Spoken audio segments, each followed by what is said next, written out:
नमस्कार दोस्तों, stock knowledge channel में आप सभी का स्वागत है। तो दोस्तों, आज तक हमने स्टॉक मार्केट का एक बेसिक ज्ञान ले लिया है। मतलब स्टॉक मार्केट क्या है, वो कैसे वर्क करता है, उसमें डीमैट एंड ट्रेडिंग अकाउंट क्या है, उससे कैसे शेयर सेल और बाय किए जाते हैं, वो सब हमने आज तक के वीडियो में देखा है। अगर आपने वो वीडियो नहीं देखे तो लिंक नीचे डिस्क्रिप्शन बॉक्स में है। अगर आप इस चैनल पर नए हो तो सब्सक्राइब कीजिए और बेल आइकन दबाइए। तो आई होप दोस्तों आपने डीमैट और ट्रेडिंग अकाउंट ओपन किया है। तो आगे बढ़ते हैं, अब देखते हैं शेयर मार्केट में आप कैसे पैसे डाल सकते हो। तो शेयर मार्केट में दो तरीके से पैसे डाल सकते हैं, एक ट्रेडिंग और सेकंड इन्वेस्टिंग। तो अब जान लेते हैं ट्रेडिंग और इन्वेस्टिंग में क्या डिफरेंस है। तो सबसे पहले शेयर मार्केट में बेसिकली दो टर्म्स रहती है, शॉर्ट टर्म और लॉन्ग टर्म। तो जब भी आप कौन सा भी शेयर करते हो और उसे शॉर्ट टर्म में बेच देते हो तो उसे ट्रेडिंग बोला जाता है। और जब भी आप कौन सा भी शेयर खरीदते हो और उसे एक साल से ज़्यादा होल्ड करते हो, उसके बाद सेल करते हो, तो उसे लॉन्ग टर्म इन्वेस्टिंग कहा जाता है। उसके अलग अलग टैक्सेस भी रहते हैं, वो मैं अगले वीडियो में बात करूँगा। तो आपका शॉर्ट टर्म मतलब आपका 1 मिनट, 1 घंटा, 2-3 दिन, मैक्सिमम 7-8 महीने भी हो सकते हैं। जब भी आप कौन सा भी शेयर खरीदते हो और उसे एक साल के अंदर बेचते हो तो उसे शॉर्ट टर्म इन्वेस्टिंग कहा जाता है। और जब भी आप कौन सा भी शेयर जब मार्केट ओपन होता है तब खरीदते हो और मार्केट बंद होने से पहले बेचते हो, उसे इंट्राडे ट्रेडिंग कहा जाता है। तो दोस्तों, अब हम बात करते हैं ट्रेडिंग और इन्वेस्टिंग के लिए आपको कौन सी टेक्निकल और फंडामेंटल चीज़ों की ज़रूरत पड़ती है। तो सबसे पहले बात करते हैं ट्रेडिंग की। तो जब भी आप ट्रेडिंग करते हैं तो आपका एक टारगेट प्राइस फिक्स रहता है। लेट सपोज आपने कौन सा भी शेयर लिया 100 रुपये में और आपका टारगेट प्राइस है 120 रुपये। जब आपका प्राइस 100 रुपये से 120 हो जाएगा तब आप सेल करके प्रॉफिट बुक करके निकल जाओगे। तो आपको एक शेयर के पीछे प्रॉफिट हुआ 20 रुपये। तो उसके लिए आपको कुछ टेक्निकल एनालिसिस करना पड़ता है।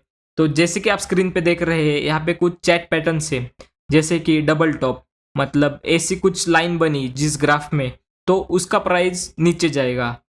तो एक्चुअली ये ट्रेडिंग पूरा डिपेंड रहता है प्रेडिक्शन के ऊपर, टेक्निकल एनालिसिस के ऊपर और न्यूज़ के ऊपर।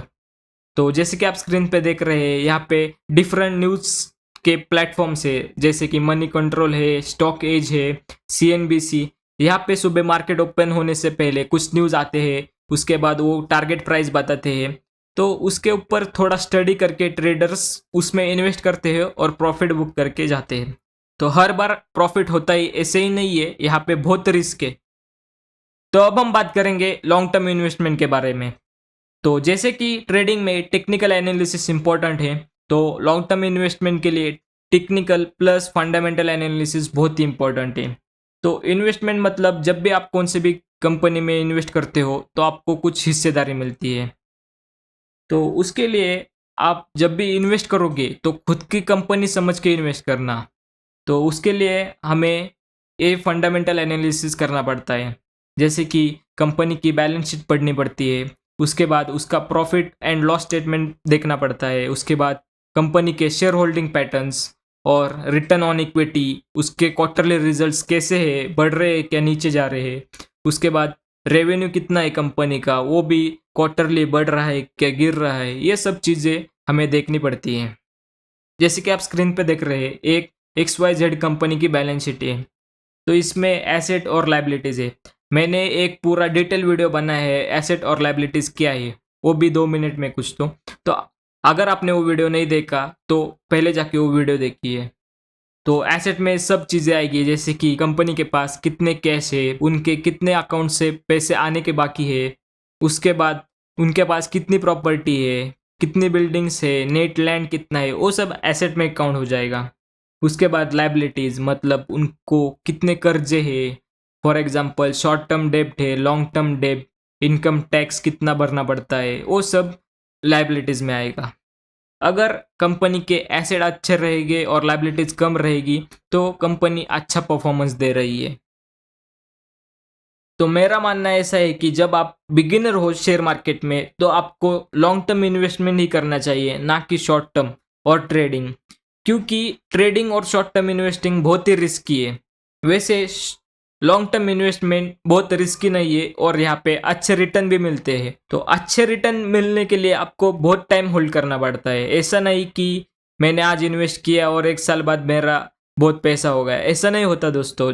नहीं तो आप बोलोगे कि शेयर मार्केट में आया हूँ मैं, अब मैं आज पैसे डालूंगा 100 रुपये, कल मुझे 1 करोड़ मिलेंगे। ऐसा नहीं होता, ये सिर्फ सपने में होता है, नहीं तो लॉटरी मिलने के बाद और गैमलिंग में होता है। रियल लाइफ में ऐसा कुछ नहीं होता। जिनके भी शेयर मार्केट में पैसे बने उनके ऐसे ही नहीं बने कि आज पैसे डाला और कल निकाला 1 करोड़ मिले, ऐसा नहीं होता दोस्तों। उसके लिए लॉन्ग टर्म इन्वेस्टमेंट करना पड़ता है, बहुत सालों तक आपको पेशेंसफुली रहना पड़ता है, तब भी जाके आपकी अमाउंट बहुत बड़ी हो जाती है। और जब आप मैक्सिमम 5 साल से ज़्यादा होल्ड करते हो तब भी आपका पैसा बनता है। मेरा तो मानना है जब भी आप इन्वेस्टमेंट करोगे तो कम से कम 3 से 5 साल तक होल्ड कीजिए, तब भी जाके आपका पैसा बनेगा और अच्छे रिटर्न मिलेंगे। जब आप बहुत सालों के लिए पैसे रखते हो शेयर मार्केट में तब भी आपको कंपाउंडिंग का फायदा मिलता है। तो दोस्तों, जैसे कि आप स्क्रीन पे देख रहे हैं, ये है दुनिया के सबसे बड़े इन्वेस्टर वॉरेन बफे जी। तो ये बोल रहे हैं, if you aren't thinking about owing a stock for 10 years, don't even think about owing it for 10 minutes.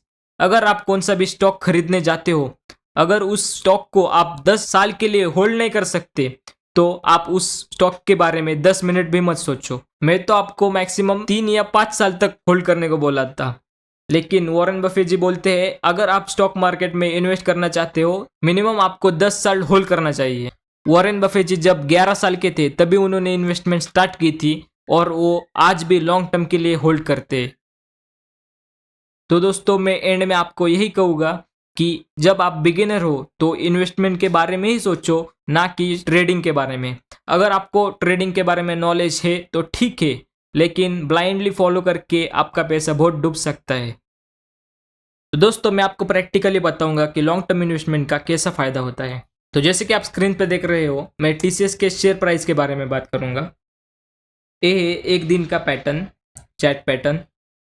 उसके बाद ये 5 दिन का, मैक्सिमम उन्होंने 5 दिन में 1% रिटर्न दिया है। ये है 1 महीने का चैट पैटर्न, लगभग उन्होंने 4% रिटर्न दिए हैं 1 महीने में। ये उनका 6 महीने का पैटर्न, लगभग उन्होंने 15% 6 महीने में रिटर्न दिए हैं। अच्छे रिटर्न है दोस्तों।